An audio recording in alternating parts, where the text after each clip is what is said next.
hard, maybe get sweaty. But having fun, maybe you're sore afterwards, maybe you feel fondly about the people you engaged this activity with, but whatever it was that you are doing, it hurts so good. And that's what let me get my water here. That's what the Tai Chi was like for me yesterday. Now, admittedly, one of the ways that I am training right now is a 3-day, 1 day off approach. Day one, generally, Tai Chi, yoga, all of my opening yin exercises, getting the body prepared for what I have in store for it over the next 2 days. Then, on the next day, calisthenics. We open with Qigong and then go into, generally speaking, an hour and a half, 2 hours of calisthenics, planks, ab workout, arms, chest, back, that kind of thing. I do a sort of a full upper body workout on that middle day.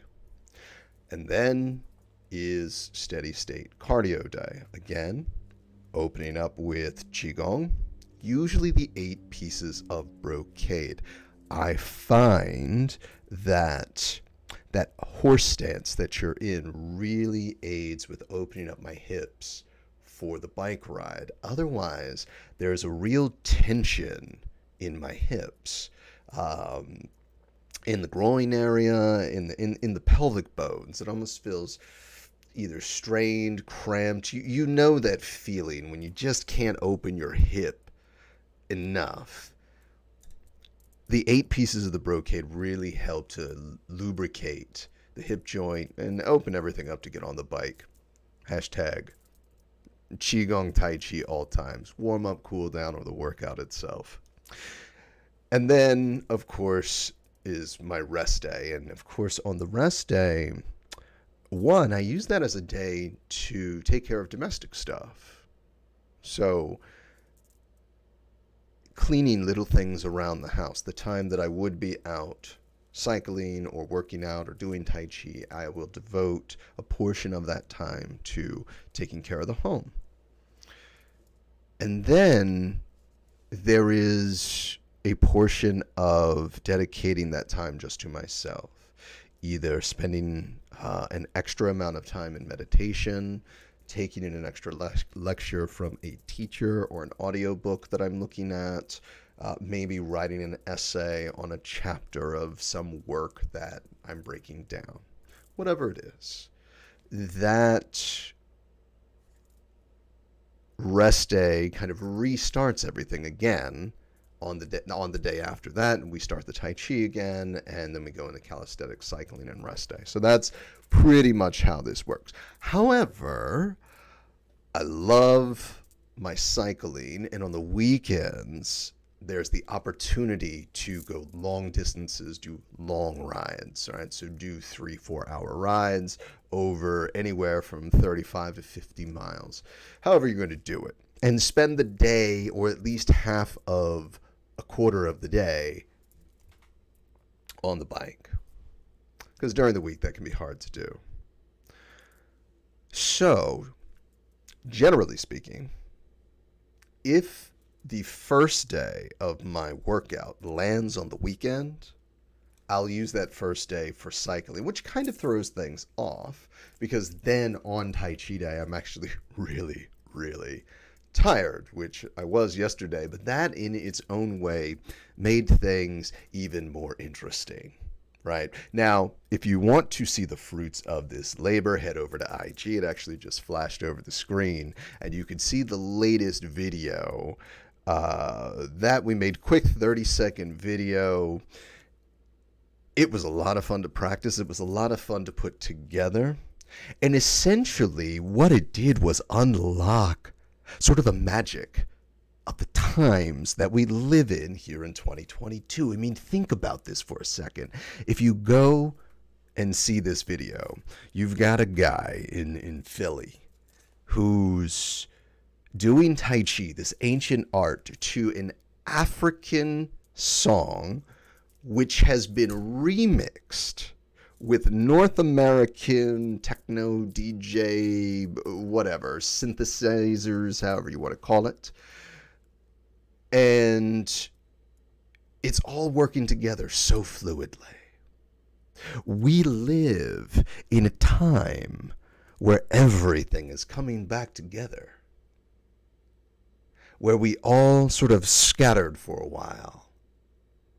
And we created our own dances and our own languages and our own customs and cultures. But now we're coming back together and we're starting to share our foods and our stories and our musics and our songs. And these things are inspiring all of the cultures that they touch. And so it seemed relatively common sense to try and put a song that's designed for dancing to an art that is often compared to dancing. Why wouldn't you do that? So head over to IG and check that out if you haven't already. And if you have, thank you so much. We got a whole bunch of love on that. And if you saw the video before that, I actually put some Tai Chi choreography to Doja Cat's Vegas. Now, I love Doja Cat. If you've watched anything for a while on the ChiCast, you know she's one of my faves. But when Vegas hit, I realized there was a real sass, there was a real to it. And so why not try it out? Why not see if we can't throw choreography to modern day songs, choreography of Tai Chi to modern day songs? Why not do it? So bam, we're on IG, and wow, I wasn't expecting so much love. Really wasn't. So a big thank you to everybody out there on IG. If you're not following me on IG, head on over at with Marcus. I think that's the underscore one. It'll pop up on the screen here in a little bit to check it out. But just with Marcus, I think I use pretty much the same profile pic for all of my social media. And if it isn't the most recent, it's the one after that. The one thing I do like to do, though, is if you follow me, and I recognize you after a while, I definitely want to follow you back and keep an eye on what you're doing and how you're growing in your own journeys and practice. And I know that in my journey, part of what has got me so excited is that it's summer and I'm able to go outside and have fun. So what about you right now? Does summer have you doing? Are you going out more? Are you traveling? Is there a hobby that you do in the summer or something that you do year long that you really turn up the heat, so to speak, in the summertime on? Is that, talk to me. Do you come alive? I know I've talked to many of you. The seasonal depression this year was really bad. I know for me, until I got back into my routine, things were looking bleak. It was not good times with Marcus for a while. So are you feeling like you're coming back alive because of summer? Because we're getting more sunlight, getting outdoors more? Where does this message find you right now? Put it in the comments. Good or bad. If you feel it's bad, if you feel it's more yang than yin, that's okay. That's okay. We got enough light in the room to shine on the shadows, make them go away. Right? Not all shadows. Some nooks are hard. I hear it. And you got to find your own light. But listen, you can borrow. That's the funny thing about candles. Yeah. You don't take anything away from me by borrowing from my flame, which is nice. So share down in the comments, because if you're having fun, that's uplifting other people. And if you're not having fun, listen, we're here to uplift you. All right? So, with that in mind, what I found in the creativity of putting Tai Chi to modern music is it's hard. It's really difficult to do. In many ways, I have to relearn the moves and relearn how they, or reinvent ways to tie them together. And that is exciting. That really gets the brain going. And many of us have things like this. What are moments in maybe your job, maybe your hobbies, maybe when you're cooking, you've had this eureka moment that just inspires you to want to do more of whatever you're doing in that moment. It could even be falling in love. You know what I'm talking about. You meet someone whose lips you never want to share with anyone else again, and you want to spend every waking moment with them. It's really no different. Really no different for a while, and then you know, the heat cools down a little bit. But that's not a bad thing. That's a good thing. We have winter for a reason. If it were always 65 and sunny, you would live in a desert. And so the rains are good. The rains are refreshing. And when I did that bike ride, what was it, 2-3 weeks ago? Oh, that's all it was rain. I am refreshed. I am washed. So yeah, much love to the IG community for, the kind of love you feel from your socks all the way up your spine. Thank you guys for following. And if you don't know what I'm talking about, once again, head over to IG and check it out.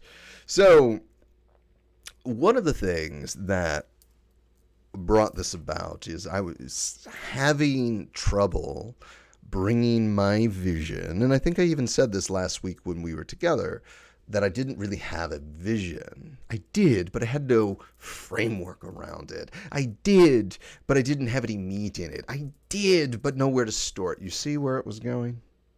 You see where it was going. And so it was time to reverse engineer everything. Part of me wanted the plan to unfold a certain way. But that plan went counter to my lifestyle, to how I live, to how I do. This is one of the mistakes we often make when we're trying to change a pattern in our lives. We want to get in shape. We want to lose a couple of extra pounds. We want to learn a new language. We want to get a new job. We want to go on an adventure. You know what these things are. We often, or at least I, in this moment, feeling sort of dead-ended, realize the honest truth. I wasn't doing what I loved. I wasn't doing what I wanted to do the way it needed to be done. I was doing what needed to be done the way I wanted to do it. And that's not good. Not good in the least. Not good in the least. Sorry, I've got the cat in the corner of my eye and he's staring me down.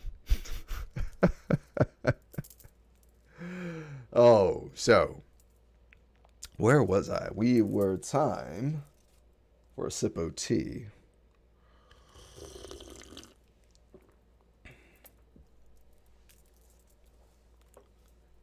Ah, much better. So basically what was happening was I was trying to force how it got done in order to ensure that it got done. And generally speaking, it really doesn't work. It doesn't work because I wonder, nature doesn't work that way, right? Evolution's ugly. Lots of mistakes and dead ends are made along the way. The moment of now is always the one who thinks it's the final form, but never is. And yet we keep trundling along. In fact, to wait for it to be perfect is to be eternally waiting. So a question came through, what can I actually do right now in this moment? Again, not looking at strengths or weaknesses. Or better yet to say, not focusing on weaknesses. Simply focusing on my strengths. What are my strengths? Well, what are your strengths?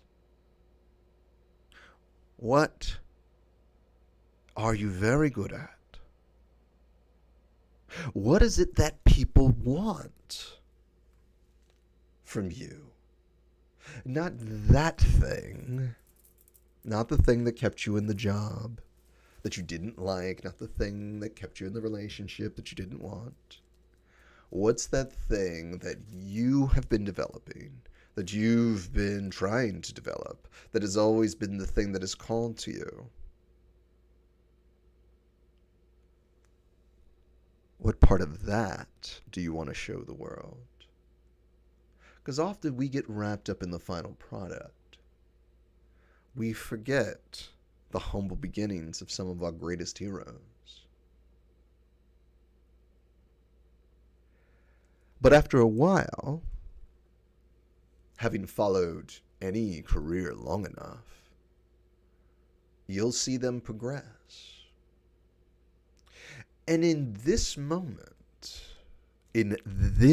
with this filter, take a moment to bring yourself out of your own head and place it in someone who looks up to you. What do they see? Maybe your teacher. How much have you improved? Your mentor, your supervisor, your professor, whoever it was that guided you, maybe a parent that guided you along the way. Where did you start? Where did they see your beginning? Did they take what was just talent and turn it into skill? And if so, see who you are through someone else's eyes.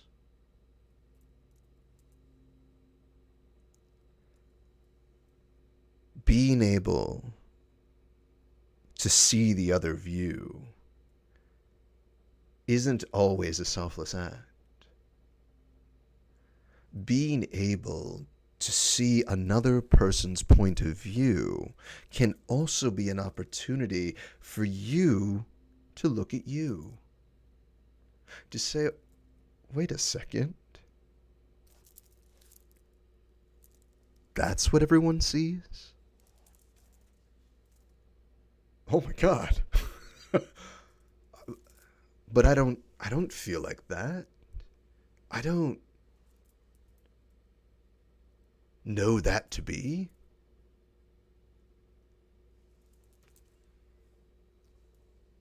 And yet it is. And yet you are. Because you are in the minds of others whatever you are in their minds. The fun part about this is all you have to do is practice what you preach. Now, that can be dangerous. That can be dangerous. It could take you away from some of the things you enjoy. It could turn you into an utter hypocrite. I'm not judging either way. But practice is the only way you get there. And that can seem silly, because it feels like you're practicing wearing a mask. I mean, if I'm being authentic, why do I have to practice? Well, you could authentically walk when you were a toddler, but you needed practice. Think about whatever skill you gained along the way. Think about driving. I mean, how clumsy is that in the beginning You got to get your hands and your feet to work together. The car just wants to lumber along. And if you had to learn on a manual, God bless you. So, why do we just assume we should be instant geniuses on everything that we do? We don't. We do that because we want to beat ourselves up. But if we look at ourselves through other people's eyes, where we're not beating ourselves up, where we're either trying to guide you along the way, or we're fanboying out and looking up to you because of what you do. And you could be like, oh, but I'm such a faker and I'm such a blah, blah, blah. Yeah, but not to that person. And if you see from their perspective who you are, then now you have that image of who exactly you want to be. Because if that's the image you want to live up to, oftentimes we find ourselves attracted to the things that remind ourselves the most of us. I've heard recently and seen on TikTok recently the phrase, you grew up to become the person the child you would have been safe with.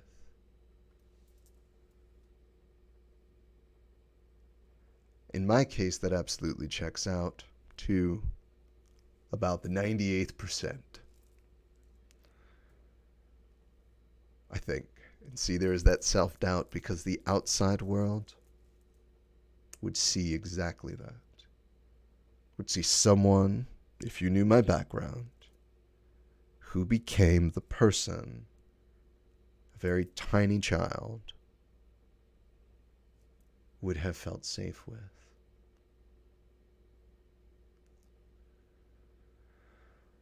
Whew. And that is a thing that not many, I'm not going to say not many, but not everybody can say. Certainly I can think of the Weinsteins and Cosbys of the world that cannot say that.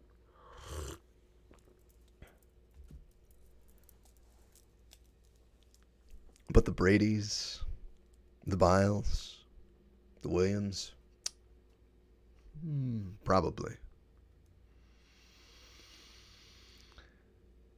And so by seeing through others' eyes, you're showing yourself. Remember, when you're just chatting, you're telling yourself, I should be better. I should be stronger. I should be this. I should be that. But when looking through the eyes of someone else, of seeing you through the lens of another, that's not the voice that's being echoed anymore. That's your way of seeing who you actually are, even if it's only for a moment.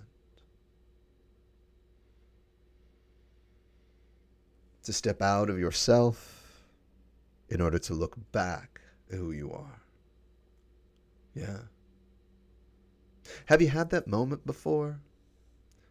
Full of self-doubt? Is there a person in your life, if you're living that moment right now, that you could look to and find, strangely, inspiration from?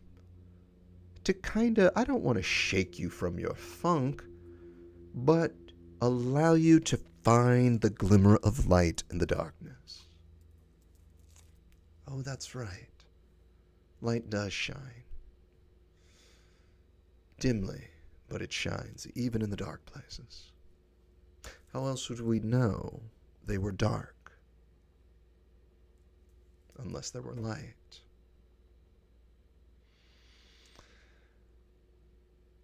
And this keeps things going. So whatever you're doing this summer, make sure you're having fun with it. Remember that every season comes with its own funs. And don't worry if what you're doing right now is what you love, and in 2 months from now it's not. Just enjoy this season. Embrace it for everything that it has. Because everything that you delve out of this, everything that you bring back from this, is going to help you along the way down the road. Don't worry about where it fits right now. Don't worry if it's going to work. It won't. Because if it was going to, you could see it. You're still gathering the skills. And that's a part of the process. Let no one tell you differently.